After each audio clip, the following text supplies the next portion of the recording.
if you took all the knowledge around in many, many different laboratories at the time and merged it together, you saw that these electromagnetic signals initially will activate the immune system. It will try to sort of fight it off.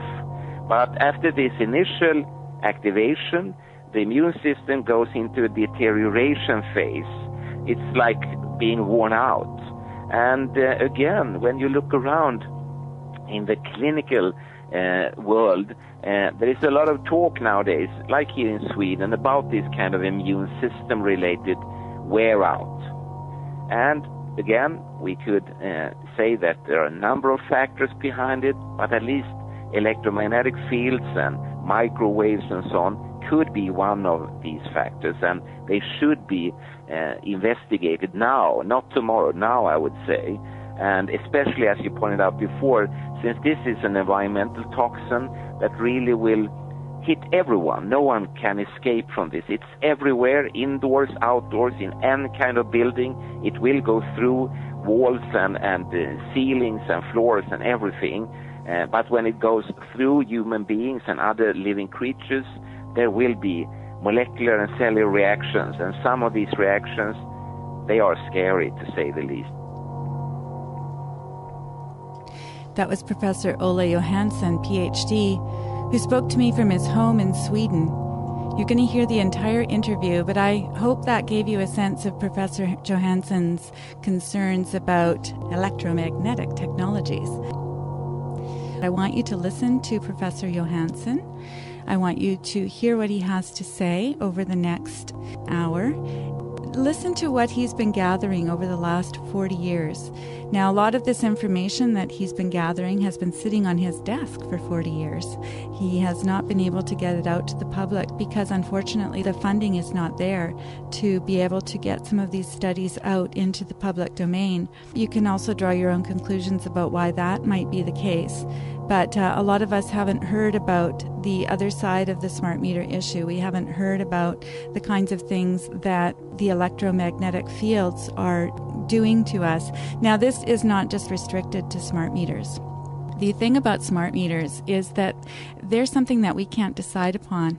Unlike Wi-Fi or having a remote phone or a cell phone or any of those other technologies that he talks about, smart meters are something that are installed on our behalf, and they're put onto our homes, and we have no choice about it. So the issue really isn't about whether we should be using cell phones or whether we should be using microwave ovens or any of the other technologies that are included here. It's the fact that we are having these things foisted upon us without any choice. And so that really is the contention with Una St. Clair and Sharon Noble, and they've put themselves out in the front lines in terms of their fight against this technology being installed in their house, sometimes right over their heads on the outside of the house, right where their bedrooms are. That is something that I think that we all need to be aware of. Even if we choose to have smart meters installed, that is a choice. Mine was installed while I was recovering from an operation at a friend's house, and when I came home, the meter had been installed. When I went to the coalition site, I was able to find the information that I needed to be able to get informed. My ideas have changed vastly as I've gotten educated about these issues. I would really challenge you to get yourself educated, listen to what Olle Johannson has to say, and draw your own conclusions. Do your own research. Do as I did. Find out what you need to find out. And maybe, like me, you'll want to go and have your smart meter taken off your house. I'm finding out if that's going to be possible. There are places where they haven't been installed.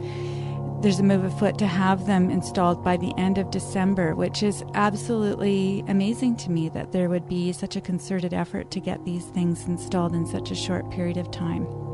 If you want to go over to characterdriven.com, you can get the contact information if you want to get in touch with Professor Johannson yourself. He's very generous with his time and with his information.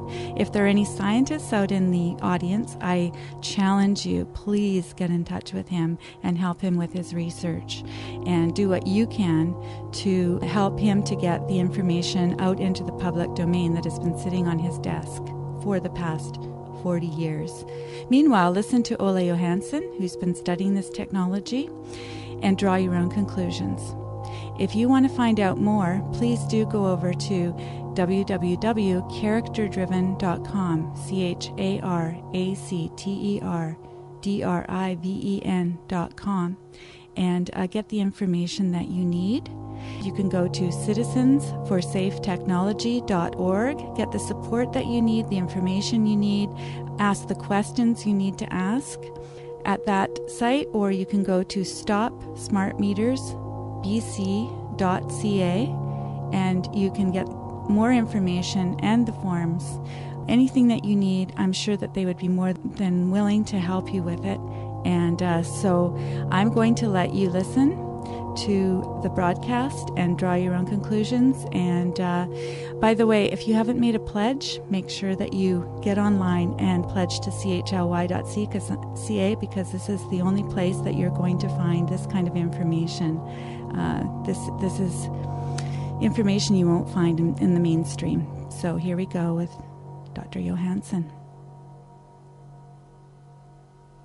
I'm speaking to Olle Johannson from Sweden, and Olle is a professor at the Karolinska Institute. His specialty is neuroscience and electromagnetic radiation. I just find it such a privilege to speak to you, Olle, today. I'm so thankful to have been able to connect with you. Can you tell me a little bit about your background? Well, I started here in the early 1970s as a student.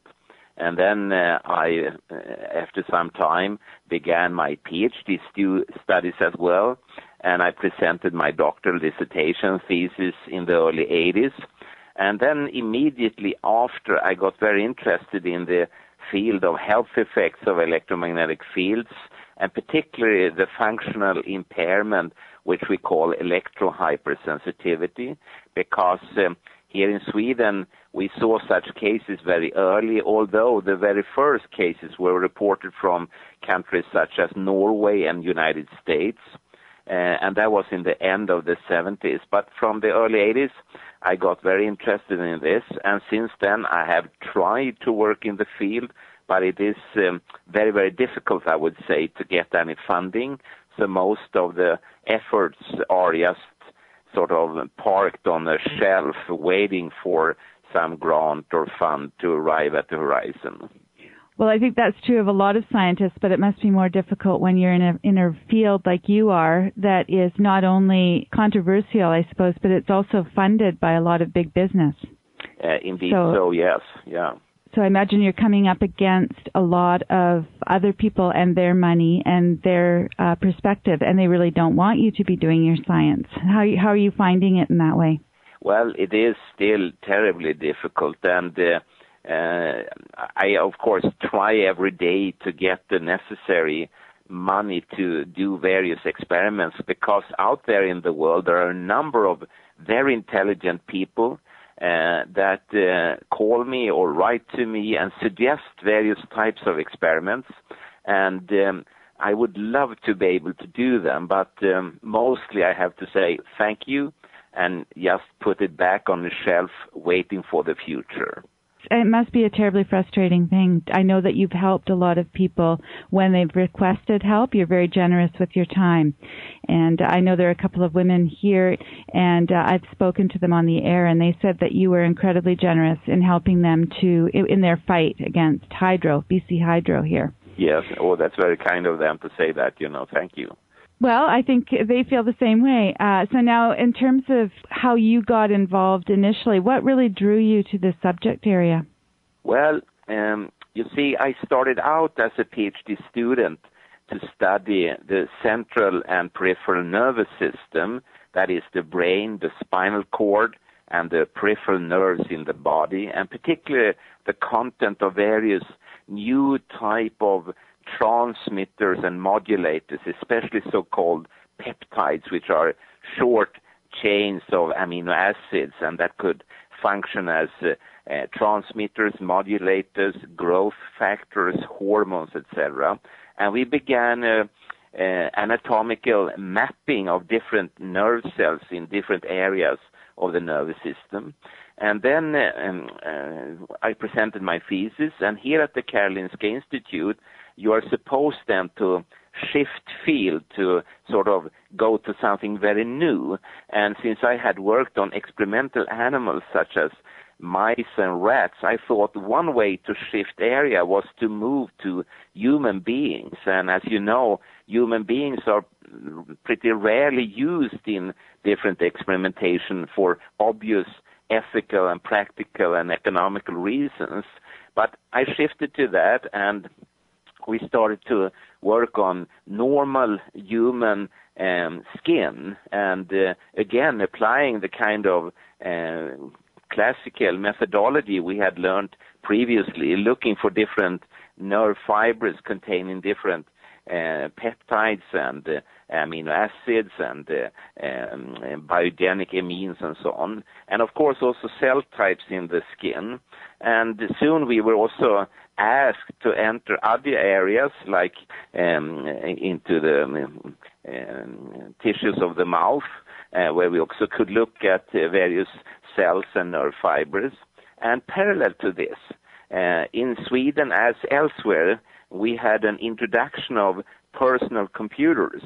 And very, very soon, people started to talk about problems when they sat in front of these new computers and computer screens, and particularly from their skin. And since we had started to learn a little bit about human skin, I thought, well, maybe we could also take a look at this screen dermatitis, as it was called at that time, which later on then developed into electrohypersensitivity.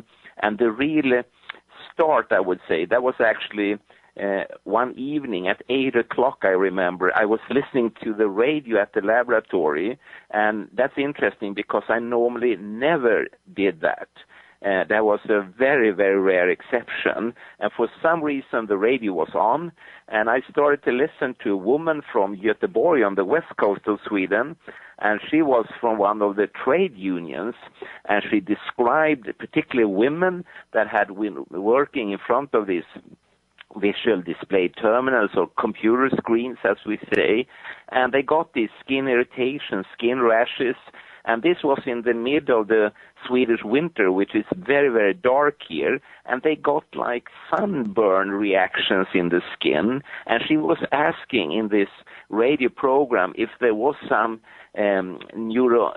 biologist or neurologist out there that could initiate experiments and investigations. And I thought, well, maybe I could be this neuroscientist who could take a look. So I contacted her, and we met shortly after, and we started to draw up some experiments and some studies that we thought would be relevant to these skin irritations.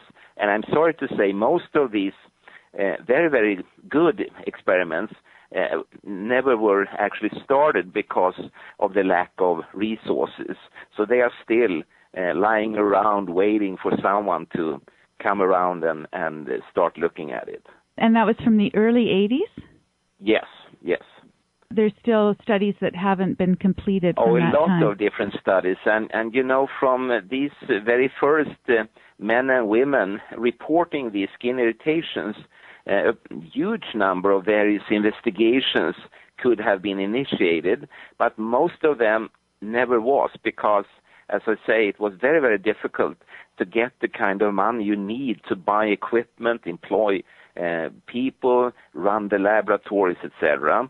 And I do hope that society didn't make a mistake by turning down a lot of these experiments, because maybe these mistakes are what we see today in the increase of different problems, not only in the human skin, but in the whole living system, including plants, bacteria, animals, insects, birds, and so on.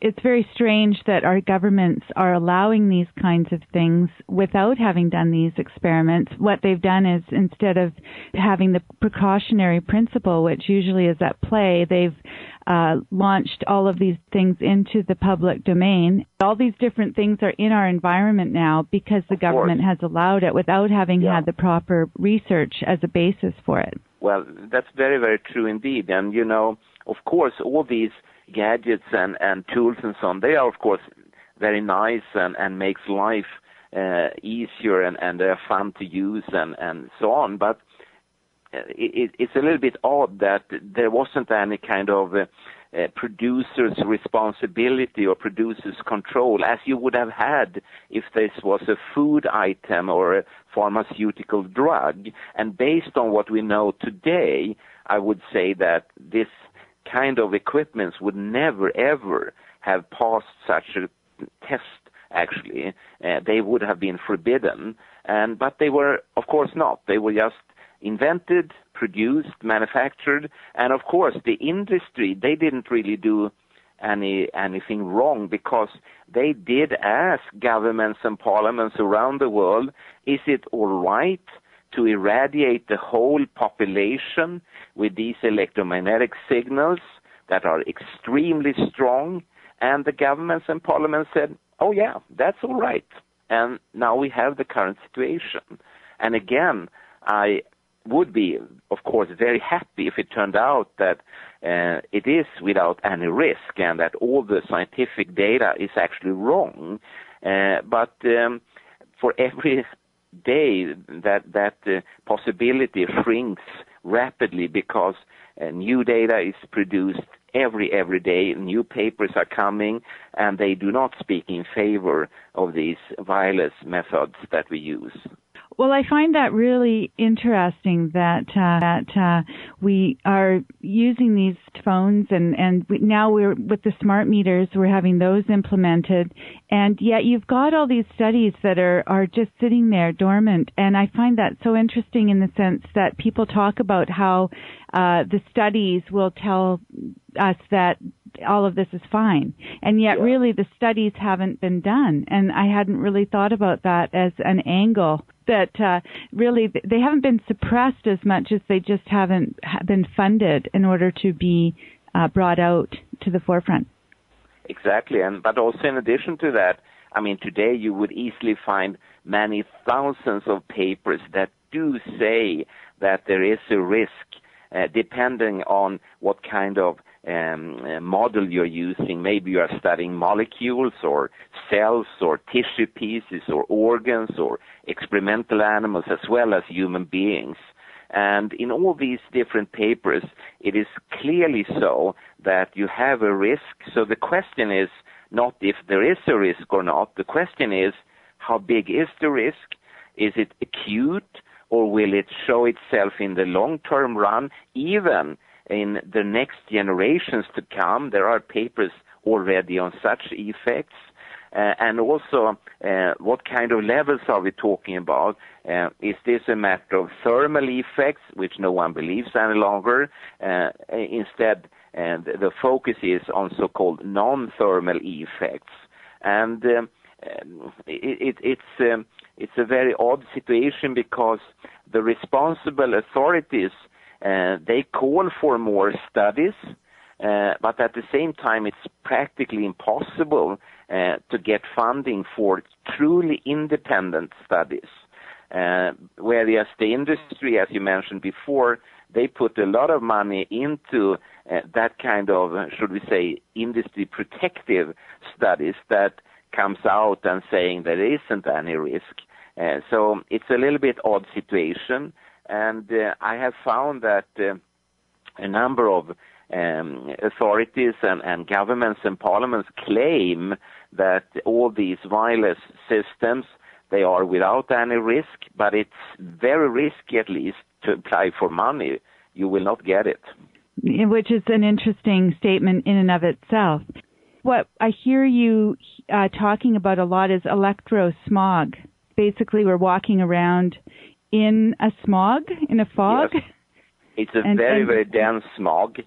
And, you know, if you look on different frequencies and compare it with natural background during millions and millions of years, and suddenly we have brought onto ourselves this very dense electrosmog, and the difference could easily be in the order of 1,000,000,000,000 times higher or 1,000,000,000,000,000,000 times higher radiation exposure levels. And of course, for scientists, it would be extremely strange if such biblical increases would not have an impact on different biological and medical events.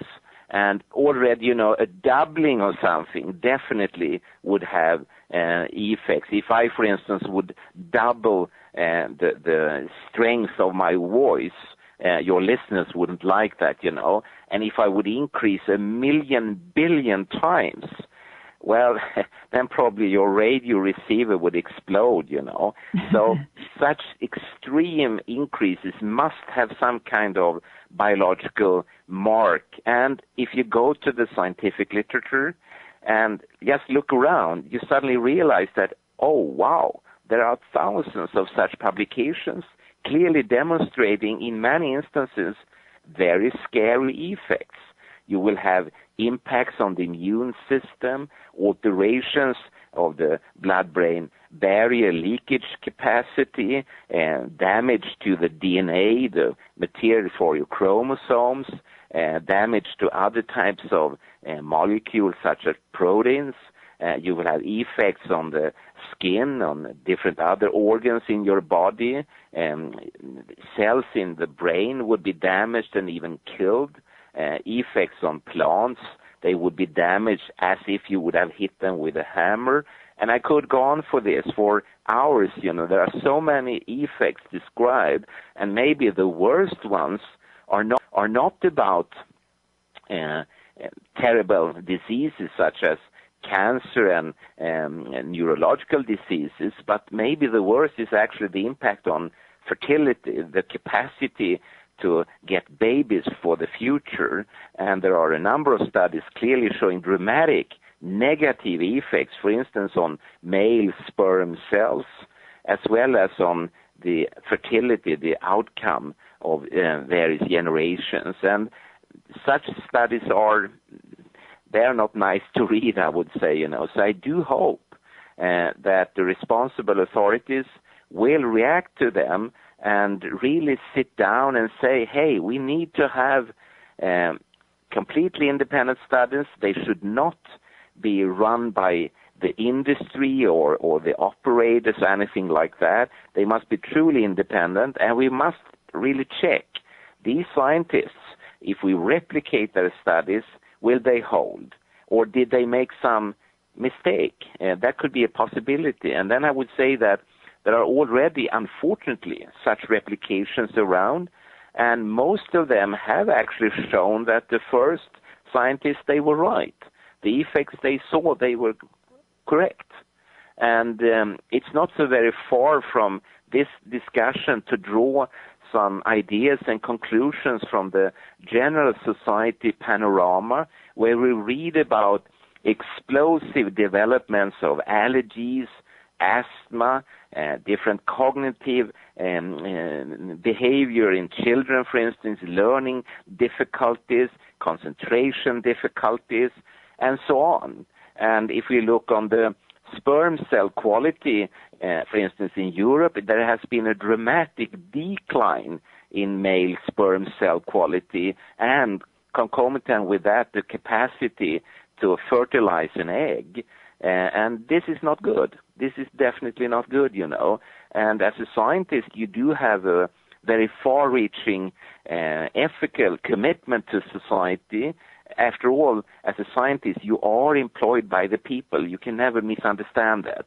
You are not employed by the industry. You are not employed by any specific sub-interest. But as a governmental scientist like I am, then you are employed by the people, and you are supposed to report to the people. And it would be wrong for me from an ethical point of view to sort of hide these results and these scientific publications. And when I give lectures, I always tell people, don't trust me. Don't trust anyone apart from yourself.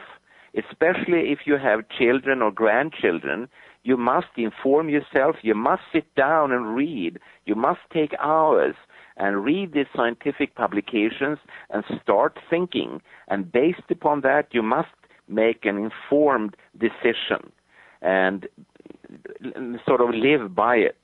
And don't trust me. Don't trust anyone else. Make up your own opinion. And people are always, how should I say, they are a little bit shocked because they realize that, wow, this scientist, he is so certain, so he can even allow them to make up their own mind. I don't need to sort of sell a message.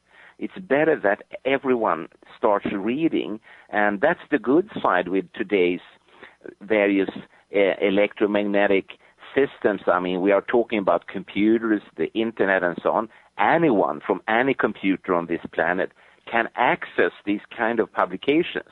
They can start now and read and just educate themselves. And I think the bottom line here is also never forget that radiation is radiation. Regardless of how we try to obfuscate or how we try to make it look like something else. And I think, too, that some of the research is looking at things like cancer when what you're really looking at is some of the other effects, as you say, the fertility effects, those kinds of things which are a little bit more subtle, I suppose, in the sense that you don't necessarily know the origins of these things, but you're finding in your studies that those are the effects. They're more immediate than, say, the long-term effects that you might have with right. cancer. And you kind of think that you allow sperm cells or egg cells to use a mobile phone. They don't like it. So it could very well be one of several factors that have a negative impact on mankind right now. And the problem is, while we are talking, these kind of electromagnetic signals will be everywhere. No one can sort of escape. Everyone will be affected. And as I said before, hopefully it will turn out to be without any risk. But then we run into a very serious problem, because that would mean that thousands of scientific peer-review publications in very good scientific journals all must be wrong at the same time. And that has never, ever happened before. So the probability for this is, of course, extremely small. But hopefully, it will turn out to be without any risk. Because if it is the other way around, then we might face a gigantic problem in the future. And the thing is, especially if you look on some of these papers, the problem could arise in our grandchildren. While you and I are dead, then the problem could arise, and then it's very late to say that we are sorry and that we should stop it. It's just too late. You're listening to Character Driven on CHLY 101.7 FM and online at chly.ca. I spoke to Professor Olle Johannson, an expert in the field of electromagnetic technology, from his home in Sweden. And you are listening to that broadcast right now. This is a little bit of a live time, just to let you know that you are actually listening to Character Driven and you are tuned to the right station. And so this idea of hypersensitivity versus what some might call it, which is poison, in the sense that we are poisoning our environment for not only ourselves but for future generations. Can you speak to that? I know that you use the word hypersensitivity.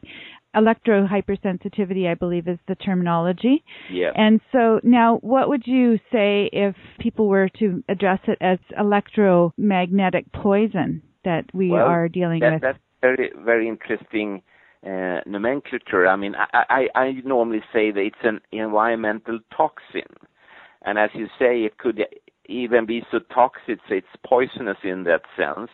And when you look around, starting sort of at the macro scale, as I said, hypersensitivities in society has increased dramatically the last decades. There is no question at all about that. If you look, for instance, in Sweden and many other countries, more than half of the children will have some kind of food allergy, other type of allergy, asthma. So there is a gigantic explosion, really. And of course, as we said before, there could be a number of reasons to this. But when you allow, for instance, the key cells in cell culture to use a mobile phone, they don't like it either. They will react as if they would have been impinged by a pollen or a nickel molecule or whatever. They would have a classical allergy reaction. So again, it's not so far-fetched to kind of connect these different dots. And as a scientist, of course, you would like to do controlled experiments to be able to check for different variables in this jigsaw puzzle to finally get the true image of what's actually going on here. And I wrote, I think it's 3 years ago, a paper about the impact on the immune system, and it was very interesting to see that if you took all the knowledge around in many, many different laboratories at the time and merged it together, you saw that these electromagnetic signals initially will activate the immune system. It will try to sort of fight it off. But after this initial activation, the immune system goes into a deterioration phase. It's like being worn out. And again, when you look around in the clinical world, there is a lot of talk nowadays, like here in Sweden, about this kind of immune system-related wear-out. And again, we could say that there are a number of factors behind it, but at least electromagnetic fields and microwaves and so on could be one of these factors, and they should be investigated now, not tomorrow, now I would say. And especially, as you pointed out before, since this is an environmental toxin that really will hit everyone. No one can escape from this. It's everywhere, indoors, outdoors, in any kind of building. It will go through walls and ceilings and floors and everything.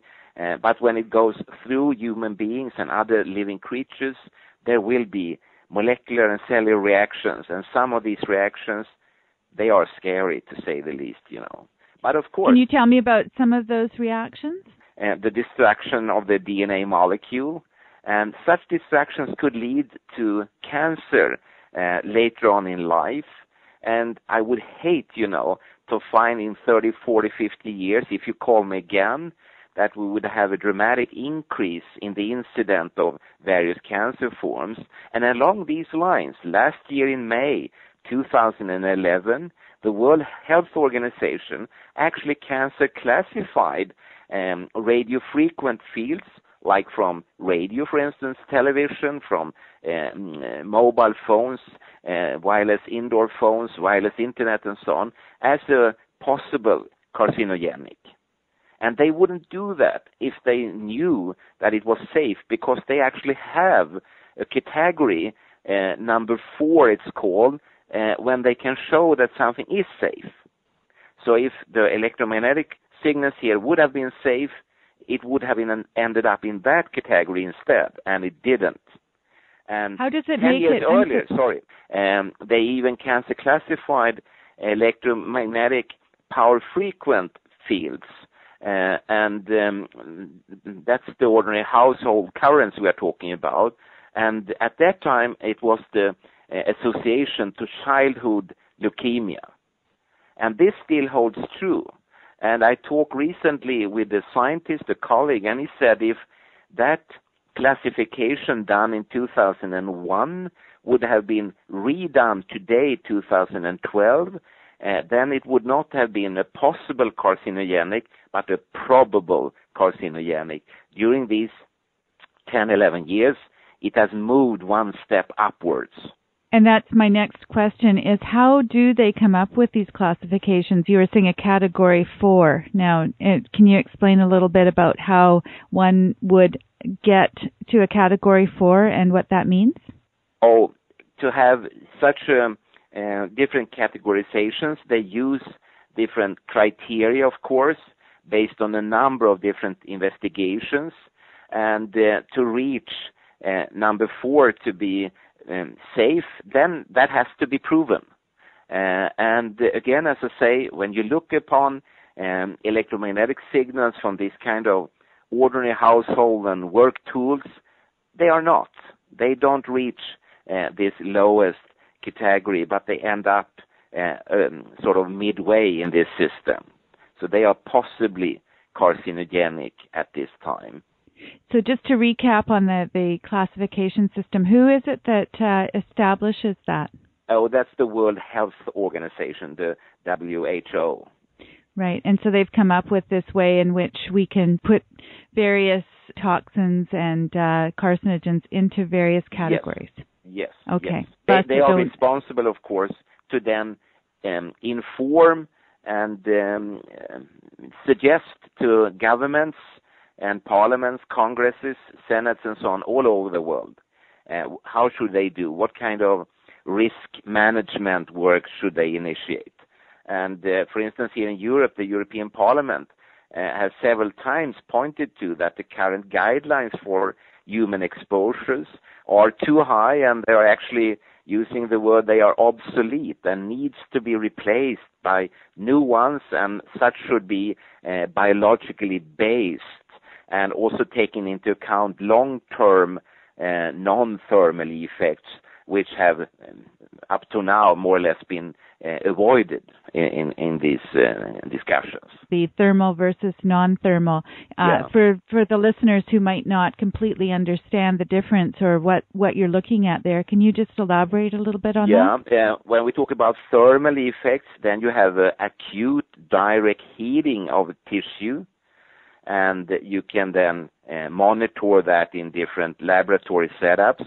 But when we talk about non-thermal effects, then there is not an heating, and we also are not only talking about acute effects, but also long-term effects.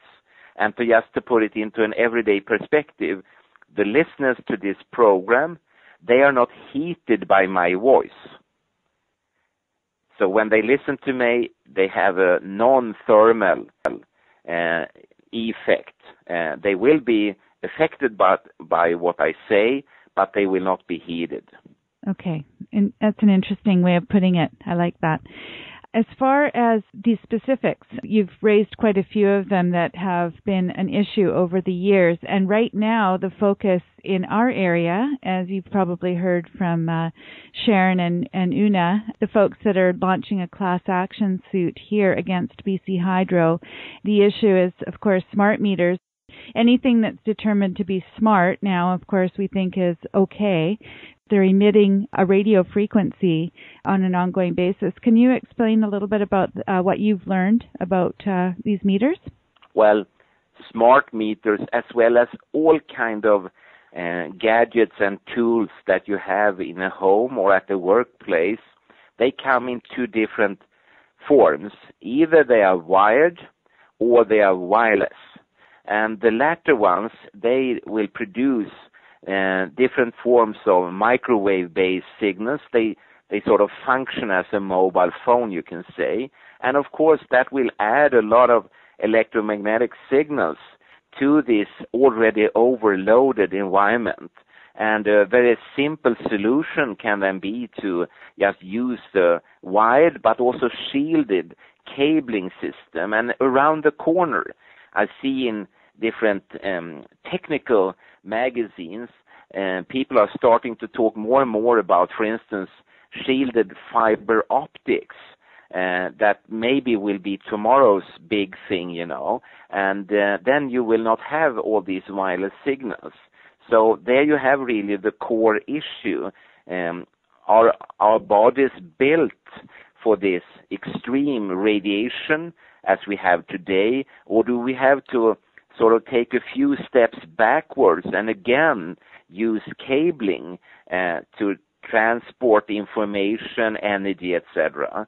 And if you look in the scientific literature, there is an overwhelming number of studies that clearly says that all these wireless signals are not good for you. But the solution, of course, is very simple. And when I say this, I realize that maybe wireless manufacturers will not like me, but of course all the cable companies will love me. So there's always a loser and a winner in all solutions. But I think the important issue here is that this is not a very dramatic scenario. There are very simple solutions, and if governments and parliaments just put public health in focus and not profit or greed or anything like that, I think tomorrow's society will be a very, very good society for our children and grandchildren to come. Really, we've gone from cable to this wireless technology in a fairly short time, because I can remember when cable was the big thing, cable TV and all the rest of it. And so basically in a generation, we've come to the point where everybody is becoming dependent on the idea of wireless. You can't go into a restaurant or anywhere else without it being a Wi-Fi hotspot. And I think it's interesting that they do call it a hotspot. Yeah, it's a hotspot. It's a hotspot, all right. But you know, when all these electromagnetic fields were contained in all these cables, maybe they were actually quite safe. Because if it is a true and genuine environmental toxin, it was safely contained. It couldn't get out, more or less, you know. But then suddenly, as you say, people invented different, very nice and very good wireless systems, and quickly filling the air to astronomical proportions with various forms of microwave signals and so on. And then the toxin was allowed to get out of the can.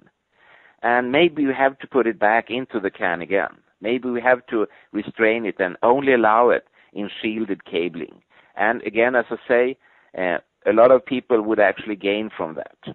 I'm a user of these various technologies. Right now, I am using Skype, and I'm working from another location whereby there has to be a radio frequency going back and forth to hook up with my wireless. Sometimes when I talk about these issues, people think that I live in a cave. I really enjoy some of the benefits.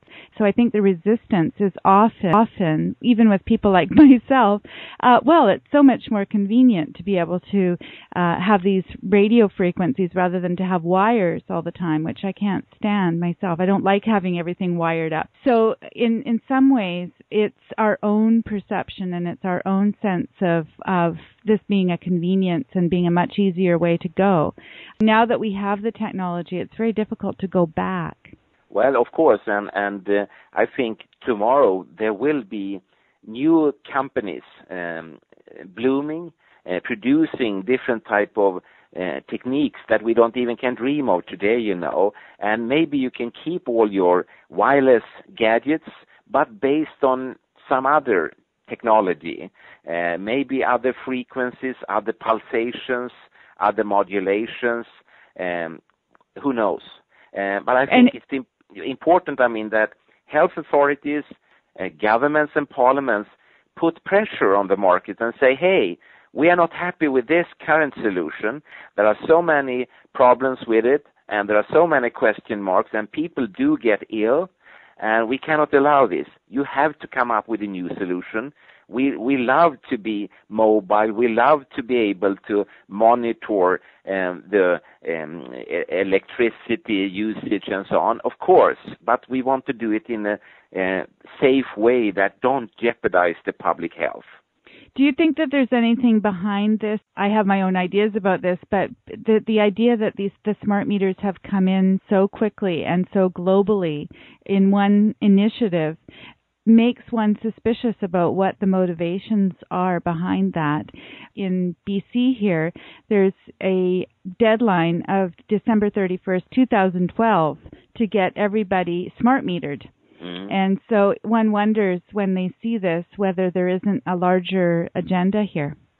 I could share that kind of thoughts and suspicions because, as you say, it's extremely rare in human history that anything has had such a quick rollout as these smart meters.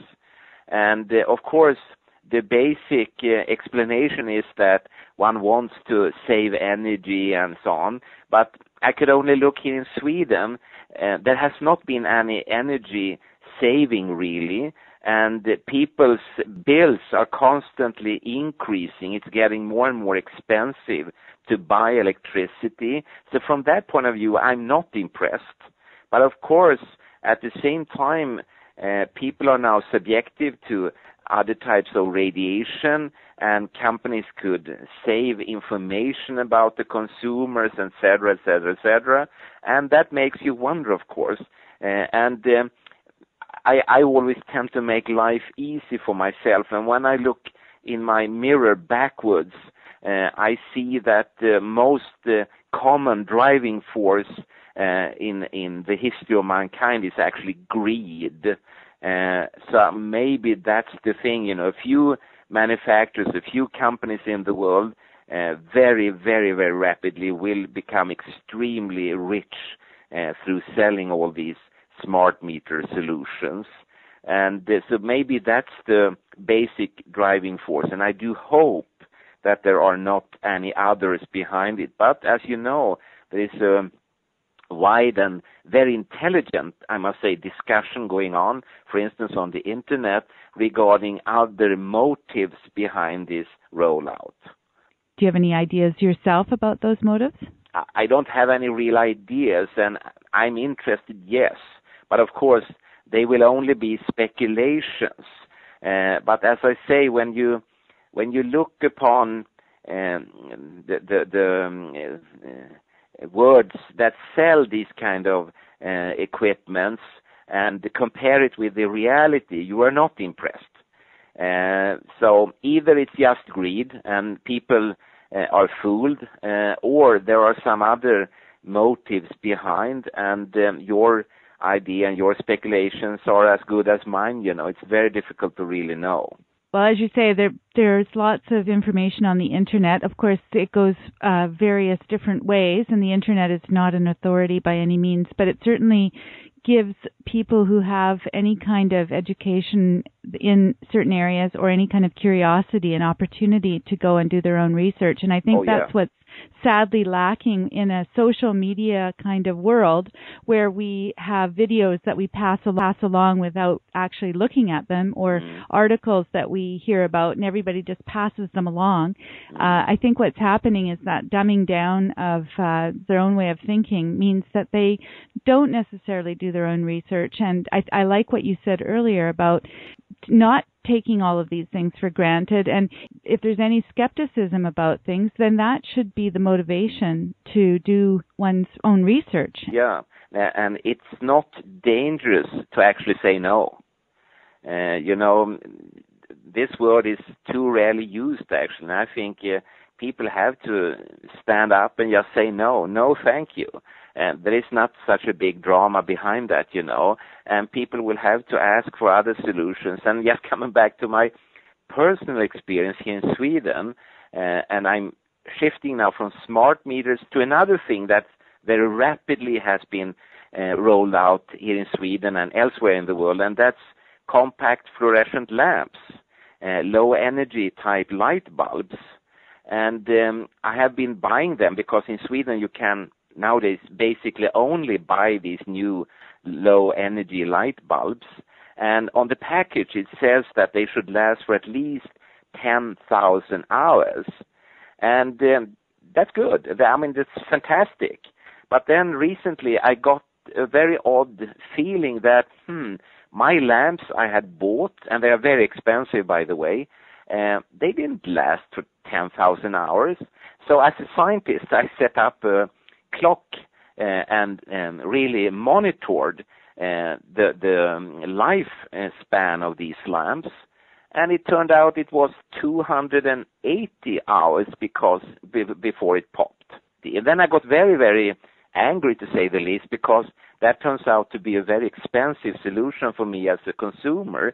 So I went to the internet, I checked for various YouTube movies, and it turned out that there are a number of videos with other homemade scientists like myself who had put up different types of low-energy light bulbs, and the best, they lasted for 2,000 hours, but the worst were down to 50 hours. And then you feel, that, hey, is this just a big scam? Is this such a very low quality product? So what you write on the box has nothing to do with the reality? And if so, the responsible authorities, did they not even check before they decided to roll out these kind of things? Well, and especially, when we've got false advertising laws and we've got all these different things that monitor the advertising community as a whole, and yet we've got these things that are supposed to be smart. Every time we put smart in front of them, we're supposed to believe that. But the other thing about those bulbs that a lot of people don't know is that you pretty much have to have a hazmat team come and deal with the mercury that's in there when they break. And so really there's a poison in there, which I've also heard leaches into the glass itself, so you can't get rid of the mercury, because when they break, you're going to put them in the landfill or you're going to recycle them, so that mercury actually gets recycled back into the new glass, which is another aspect of it, let alone the what you're talking about, the false advertising aspect of it. I remember some years ago I was invited for a meeting a whole day at the European Union down in Luxembourg, and we were sitting there for the whole day discussing various aspects of cellular phones, and including, the impact on the landscape and the cost for the consumers and so on. And then at the end of the day, we were just going to leave, actually. So some people had already stood up from their chairs, And then I said, hey, I have to ask one question. Okay, they said, just one question more then. Well, when you here in the European Union, at the Commission and the Parliament of the European Union, when you decided that telephony should be changed from the old-fashioned wired systems to the mobile phone wireless systems, what kind of society need were you to fulfill? How was the need description being made? And then there was a guy from the European Parliament. He laughed, and then he said like this, well, Olle Johannson, this is probably the most intelligent question I have ever heard here at the European Union. But the answer is very simple. The only need behind this decision for this rollout of wireless system was greed. It was profit. That was the only need. I realized that, society is driven by economic need and greed, and it's not really based upon human need, not something that the society has come up with, that we really need this for the survival of mankind or for the survival of plants and insects and so on. No. Someone is going to make a lot of money. That's the need that is going to be fulfilled. And he just plainly said it. And I realized, this is the truth, of course. And that feeling I get over and over again when these enormous decisions are being made, that everyone on the planet help their God, if they don't do as they are told, they should change to fluorescent light bulbs or to smart meters, and what next? And there is never a description or declaration behind that holds water. The minute you start as an amateur scientist to really look into these issues, you realize, or you get at least the feeling that you are fooled.